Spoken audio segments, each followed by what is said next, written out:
I thought today I would come on and just answer some questions that I've been asked under my videos recently, and a couple in particular about why I still include some oxalate in my diet, and another one about why my gut health might still not be perfect.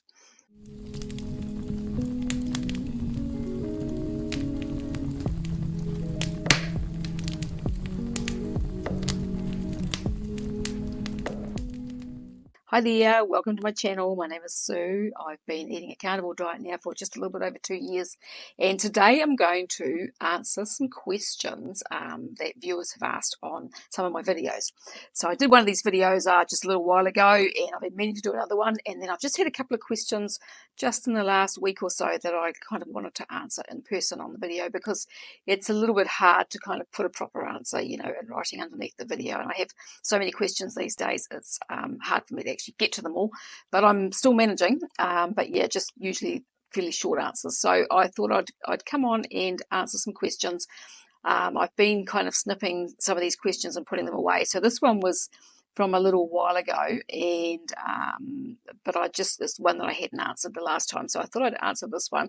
So this person here has said basically, what diet? This is Dumb Tweets, is the handle of this person, and they have asked, what diet? I don't understand. There is no specific diet for human beings. Eat whatever you want. Ultimately, we all die one day.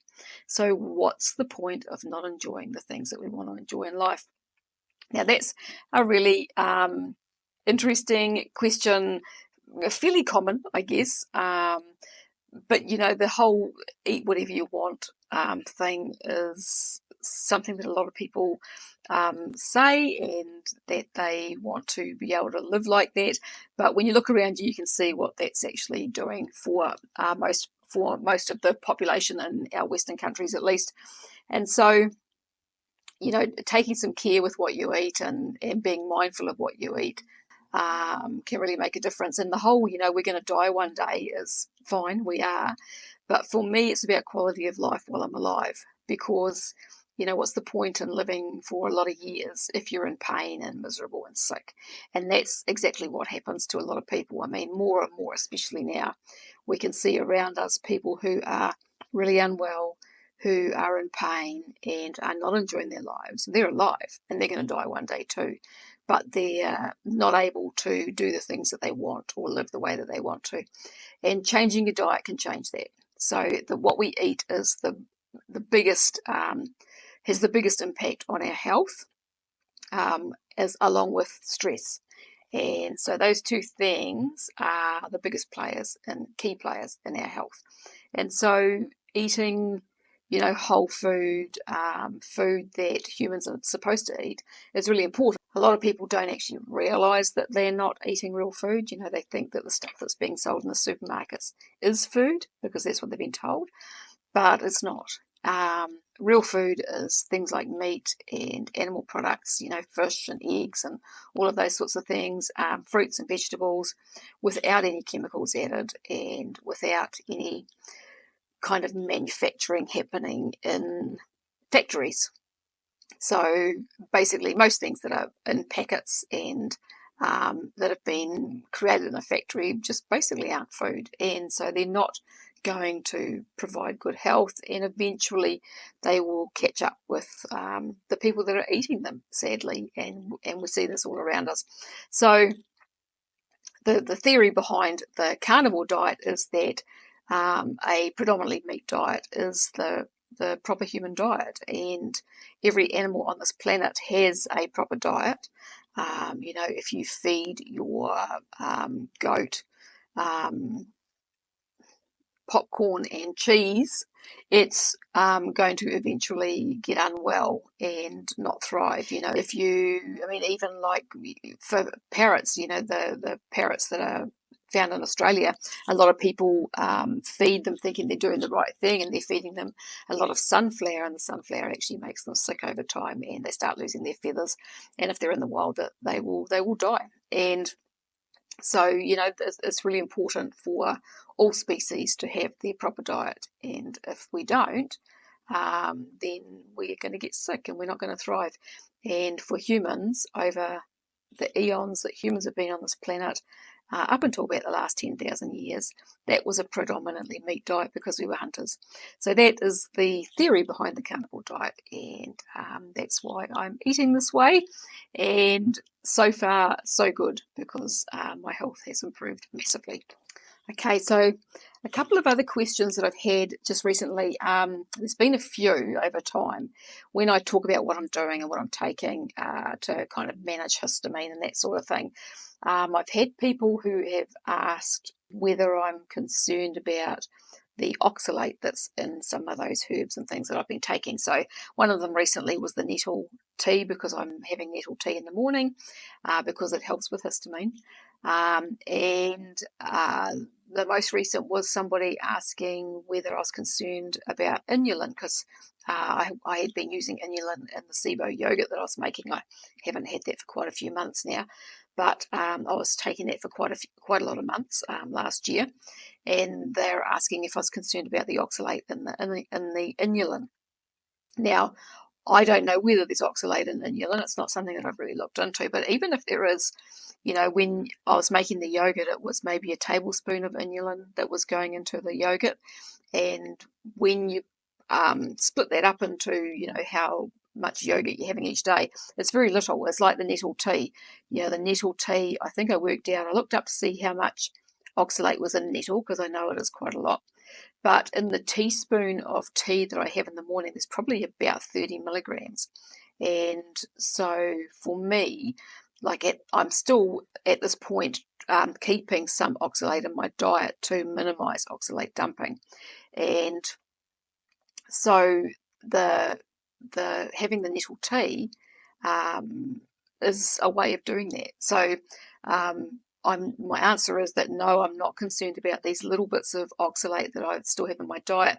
And I mean, part of the reason for that is, the problem with oxalate, and the reason that I've had obviously such a big build-up in my body, is that there are multiple reasons for oxalate becoming an issue. So the main one is eating a high oxalate diet. So if you're eating a vegan or a vegetarian diet and consuming a lot of the high oxalate foods, like spinach and almonds and rhubarb and sweet potato and all those sorts of things, then chances are you're over years going to accumulate oxalate in your body. Even people who aren't eating vegetarian or vegan can accumulate a lot of oxalate depending on what they eat every day in their diet. So, if they're drinking, black tea every day and eating sweet potato and fries, made from potatoes, eating spinach or eating chocolate, all of these things that contain a lot of oxalate, then over years, it definitely can become a problem.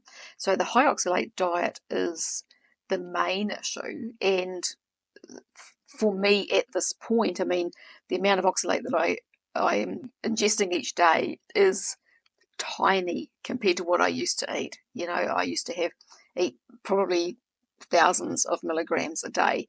And Sally Norton talks about, keeping some oxalate in your diet to minimize the oxalate dumping.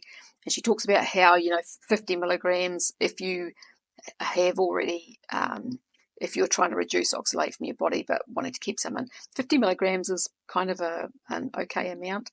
So that's kind of my thinking along that.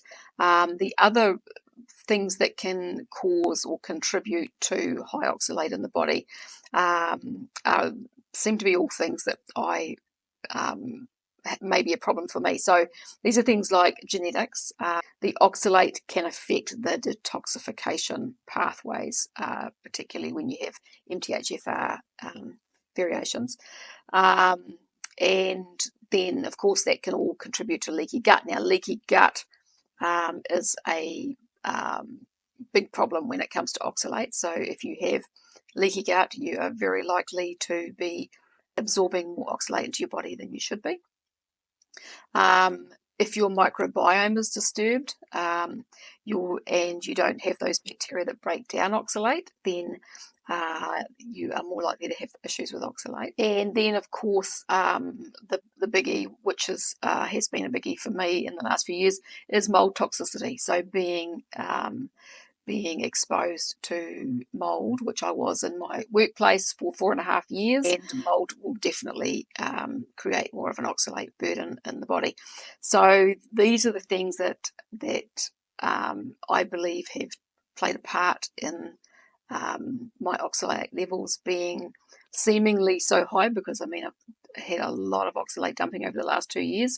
So yeah, so that, this is why I'm not concerned about having 30 or 40 or 50 milligrams of oxalate a day. So this question was just today. So I put up a video yesterday talking about how I had started taking colostrum, and I'd had some the decent kind of gut issues when I first started taking it, because I took a full dose.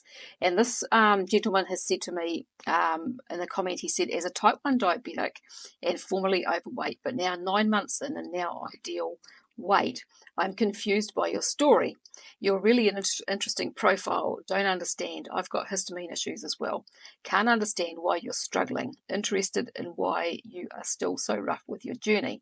Wishing you the best. So this is fairly common when people go onto carnivore and have an easy journey.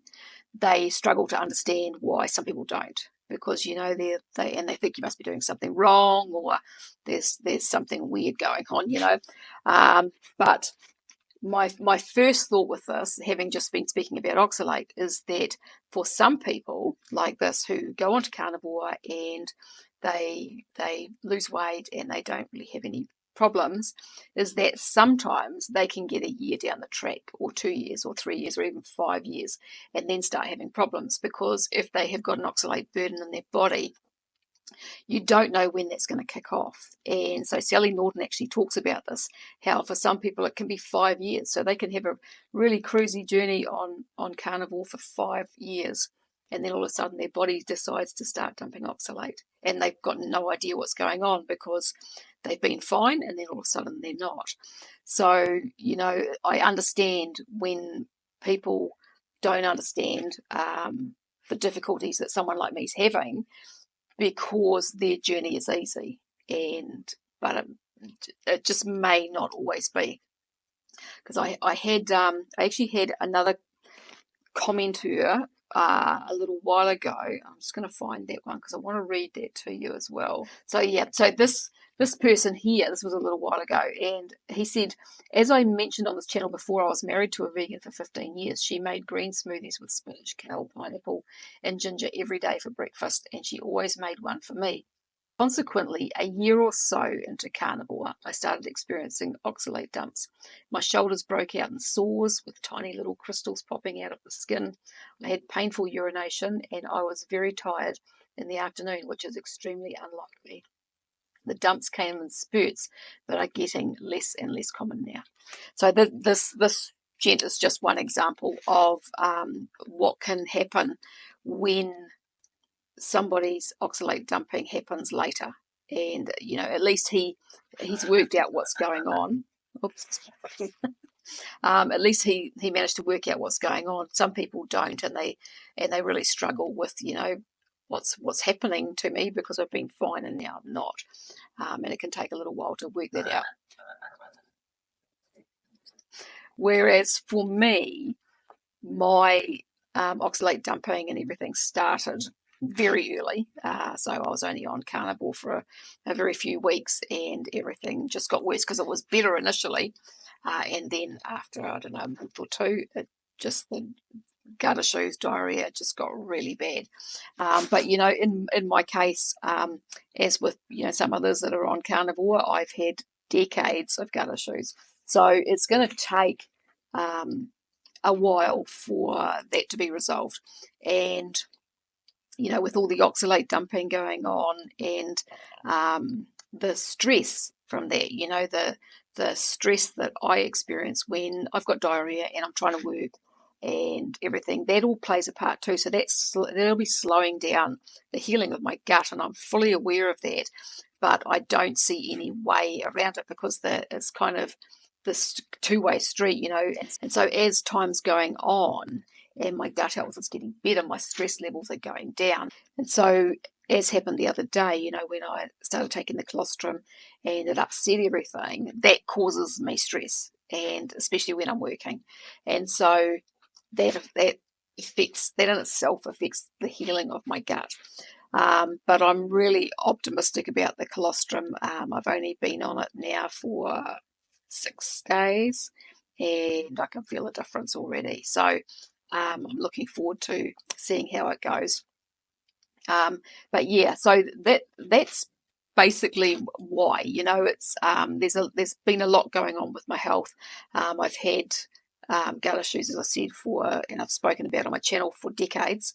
And I'm 60 years old, so it's going to take a little while to resolve everything that's been going on. And then over the last 9 years, I had 4.5 years of really quite full-on mold exposure, which really trashed my health. And so the mold toxicity can take a while to resolve. It's not just me that happens for. It's happening for. Most people that have got mold issues.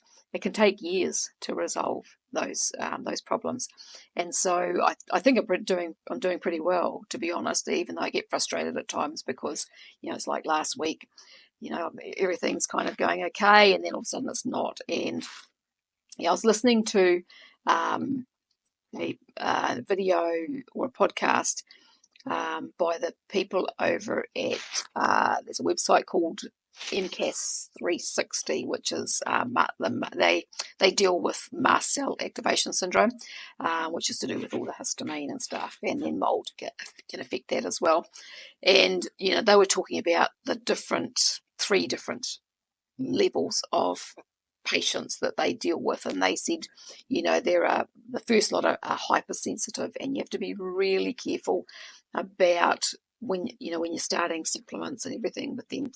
A lot of people who are hypersensitive can't even start on supplements. They've got to address things other ways first because their body's just so overly sensitive. And then there are people who are sensitive, and then there are people who are robust. Now, listening to that, I kind of would put myself in the sensitive category. So in the past, years ago, I've been through phases where I was hypersensitive. There's times where it just felt like I couldn't eat anything because everything upset me. And, I'd reduce the amounts of foods that I was eating right down to just a few because everything would upset my gut and upset my body. And so I've actually come quite a long way considering the mold issue as well. And I'm pretty happy with where I'm at this stage. So I hope I've explained that and made it clear. I feel sometimes when I'm explaining things like this, I feel like I'm all over the place, but usually when I listen back, it's okay, kind of. So so that's my answer to those questions, and they're the ones that I had pulled up. It was the question in particular about why am I still having such a rough journey, after 2 years, and the confusion of the gent who's been on carnivore for 9 months was the one that kind of really, I thought, I want to answer this one on a video because it's just too hard to answer correctly, properly in writing in a comment underneath the video. And I also wanted to say at the end of this video, I was meant to do it earlier in the video, that I am considering starting a community. I've been talking about this on my last few videos, and I'm looking for expressions of interest, basically. So my thoughts are, if I can create a community for anyone on carnivore or ketovore, this way of eating, but in particular for those of us who have had journeys that aren't as straightforward as they might be, or those who are struggling, so that we can help each other, because some of us are further along on our journeys than others, and so I think it would be really good, beneficial for a lot of people to have a community that's kind of really focused on those problems. So things like oxalate dumping and histamine issues, and not losing weight, and problems sleeping, and all of these things that people kind of experience on carnivore, but in particular the oxalate and histamine issues and those sorts of things, because they can be really tricky and hard to manage. And if we have a group with people who have had experience with that and have found things that have helped them, then we can help each other. Now, I'm looking at probably a cost of about $5 a month for people to join the community. I've set up a page on my website, and I'll pop the address down below, where I'm just asking for an email address, your name, and any comments or suggestions that you might have with regard to the community. So you can go and fill that in if you were interested, and then I can keep you up to date and let you know when I do launch that community. It is something I want to do. I've had a little bit of interest so far, and so I had said, if I don't get enough interest, I'll put it on the back burner, but it is something that I want to do. So if you pop your name and your email address in there, then at least I can keep you up to date with whatever decision that I make. All right. So if you fill that in, I thank you very much, and I will be in touch eventually. So if you like this video, make sure to subscribe, and if you feel like sharing it with somebody who might be interested, then share it. And I thank you very much for watching and listening to me today, and I will talk to you again another day. Goodbye for now.